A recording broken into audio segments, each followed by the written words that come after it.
Caribbean, Florida, South Carolina, and the Southeast. In your great mercy, be with them in these difficult times. Give us generous hearts that we may continue to use our gifts to support them and to build up this land we all love. All this we pray in your holy name. Amen.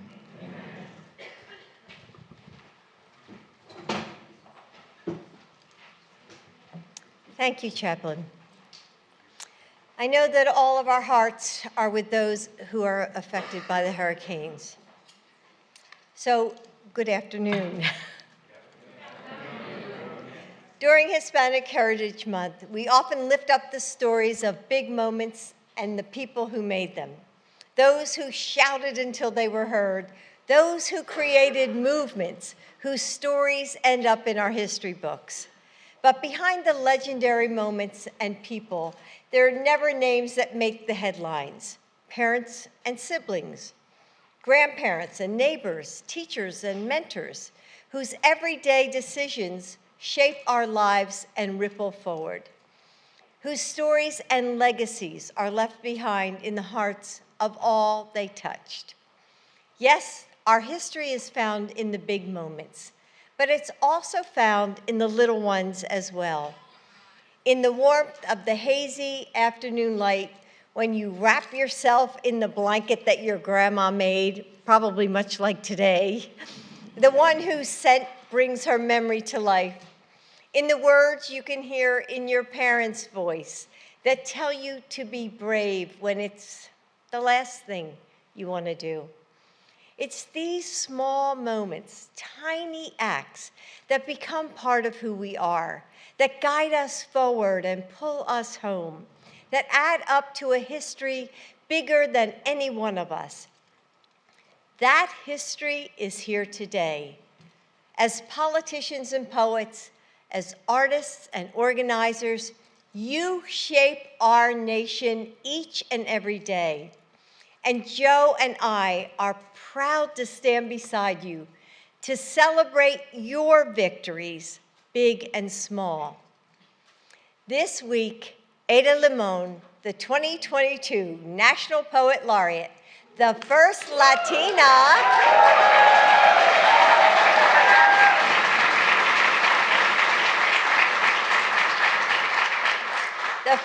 Latina National Poet Laureate, helped me host an event here for student poets.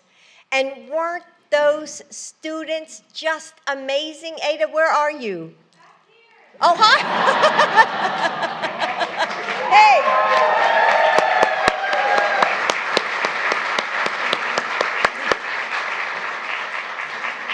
Okay, who put her in the back?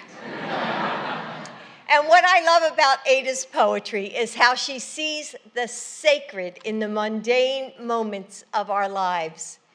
In her poem, Dead Stars, she writes, "Look, we are not unspectacular things. We've come this far, survived this much. What would happen if we decided to survive more, to love harder?" Beautiful, right?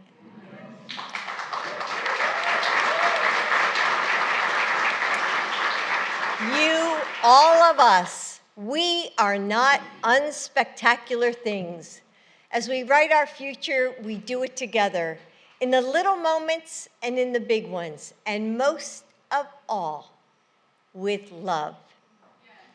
So thank you for joining us today and welcome to the White House.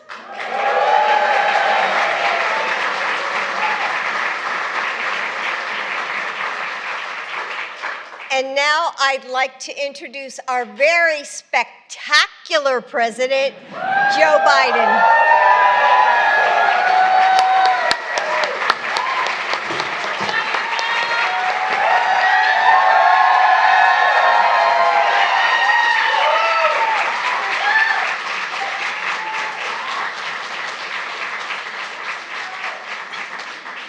Bless me, Father, for I'm about to sin. How in the hell do you follow that? She's better at everything. And I know that all our hearts are with those affected by the hurricanes today. We've mentioned that before, but it's real. I've been constantly on the phone for the last week with every local official, the governors, both states. There's a lot, and I know a lot of you have friends, not only in Florida, but Puerto Rico, that we still have so much more work to do in Puerto Rico. And this reception falls on very, very difficult times. A lot of you probably have friends that are in the midst of the eye of these hurricanes and the flooding, and they're in our prayers. You know, I gave an update to the country about where things stand today. We're doing everything we can in search and rescue, recovery and rebuilding, and I'm committed, and the country's committed, to do whatever it takes, as long as it takes. We're going to be there. Jill and I also want to thank you for being here today. You reflect the best our nation has to offer: public servants, advocates, artists, innovators, organizers, labor leaders. And I want to recognize our congressional partners who are here today. Pete, where are you, the vice chairman of the, there you go, Pete. I didn't see you there. Good to see you, Pete. The vice chair of the House Democratic Caucus, Raul, chair of the Hispanic Bloc Caucus. There you go, Raul. Good to see you, man. Hiding behind. Earlier this month, I attended the annual dinner of the Congressional Hispanic Caucus Institute, along with so many of you here today. And it was a powerful night celebrating pride and possibilities, heritage and history. And that's what I see in all of you in this room tonight. You're proof that Hispanic history is American history. It's American history. As a matter of fact, as they say now, y'all were here before we were. I'll never forget, I won't get into that. But our ambassador to Mexico, good friend, former governor, I remember talking to him and he's saying, you know, I was saying, well, you know, I know you're doing such. I said, look, he said, my family's been here for 400 years. You know, it's the history that beats in the soul of our nation and that lives in the dreams of those who've only just arrived, a legacy of families who've been here like the ambassadors for generations. And for that reason, Congress should take action to honor the Latino community and women with their own museums in the National Mall. It's time. As a reflection of the important role each plays in the fabric of our nation, you know, in moments big and small, America is about how we choose to see one another. And we choose to treat everyone with dignity and respect that they deserve. That's what we're about. That's the vision, America, the vision that we have to choose together. And that's why in the depths of the pandemic, we fought to pass the American Rescue Plan, expanding the child tax credit and slashing poverty over 40% among Latinos at the lowest rate on record. Under the Secretary Cardona, we safely reopened our schools, and absolutely necessary for all of our kids, including the 1 in 4 children in public schools that are Latino. 1 in 4, 25, almost 26%. Tell those who have a different view of us to hang on, man, we're coming. Look, and we're canceling $10,000 in student debt, $20,000 you had a Pell Grant. For tens of millions of Americans making less than $125 grand. And look, that means millions of Latino student borrowers with federal loans will see the debt forgiven. A game changer. It'll be a game changer. And under Secretary Becerra, we've helped more Latinos gain health insurance than ever before. And in the face of the Supreme Court's extreme decision on Dobbs, we've taken access to protect access to health care for women and their fundamental rights. This is going to impact Latinos all across America. And under the Small Business Administrator Guzman, Latinos are now starting new businesses at the fastest rate that's occurred in 10 years. And look, We've created nearly 10 million jobs since we came to office, the biggest one-year drop in Hispanic unemployment ever in America. And together, with members of Congress here, we also passed the infrastructure law to modernize roads, bridges, ports, public transit, just to replace poisonous lead pipes so every child in America can drink water out of the faucet or at school at the fountain and have clean water. Look, folks, these are basic things, but this is the United States of America, for God's sake.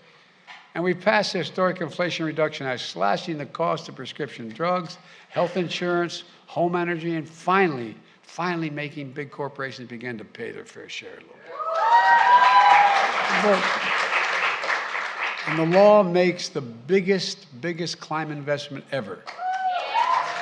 Bringing environmental justice to the front line, and bringing environmental justice to the front line and fence line communities. Look, along with Secretary Mayorkas, I'm also committed to fixing the immigration system for good.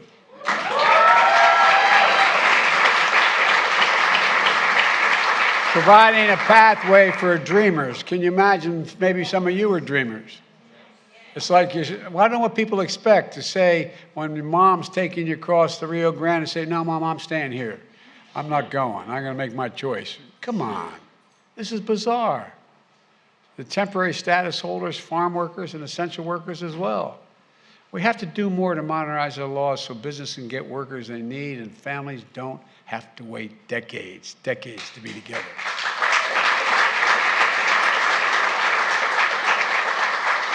A few days after the massacre in Uvalde, Texas, Jill and I visited the school's memorial. Spent over 4.5 hours with the family members. We stayed and spoke to every single family member in that room. We attended service at Sacred Heart Catholic Church. Just as we were leaving, a grandmom, as we were leaving the church, who had lost her granddaughter, gave me a handwritten note that I didn't get a chance to read in the aisle till I got out of church. And it said, Mr. President, please erase the invisible line that's dividing our nation. Erase the invisible line that's dividing our nation. Whether it's for the people of Uvalde or El Paso or the places that never make the news, together with you, we are going to erase that invisible line. We have to do that. There's no option. Together we passed and signed the first meaningful gun safety law in 30 years. Now we're not stopping there. I'm coming back. We are going to ban assault weapons again.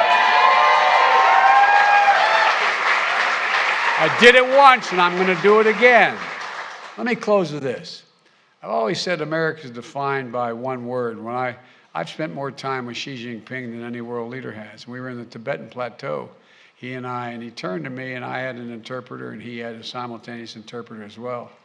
And he looked at me and said, can you define America for me? I said, I can. In one word, possibilities.